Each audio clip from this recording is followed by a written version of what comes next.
দৌলতদিয়া ফেরিঘাটের বাসডুবিতে যারা জমিন থেকে বিদায় নিয়ে চলে গেল রে আল্লাহ, আয় আল্লাহ প্রত্যেককে তুমি শহীদি মর্যাদা দান করো রে আমার মাওলা। আয় আল্লাহ কান্নার আওয়াজ, আয় আল্লাহ বাবা কান্না করে নিজের সন্তানের জন্য, স্বামী কান্না করে স্ত্রীর জন্য। একজন বাবা কান্না করতেছে, ওই বাবা কান্না করতেছে, বলতেছে সবাইকে, এই লোকেরা তোমরা যাও বাস থেকে আমার কন্যা সন্তানটারে, শিশু বাচ্চাটারে উদ্ধার করো।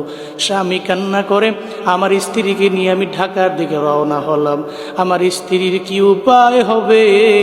স্ত্রীটাও তো আজকে বাসের ভিতরে জমিন থেকে বিদায় নিয়ে চলে যাইতেছে।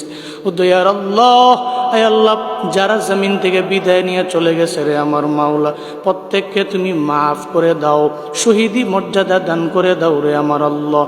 আয় আল্লাহ প্রত্যেকটা পরিবারকে তোমার হাতে দিয়ে দিলাম, জিম্মাদার হয়ে যাও রে আল্লাহ। পরিবারে সুখের ছায়া নেমে এসেছে, সুখ সন্তপ্ত পরিবারকে তোমার হাতে দিয়ে দিলাম, ধৈর্য ধারণ করার তৌফিক দান করো আল্লাহ। সমস্ত অ্যাক্সিডেন্টের হাত থেকে তুমি আমাদের দেশের মানুষগুলোকে হেফাজত করো মাওলা।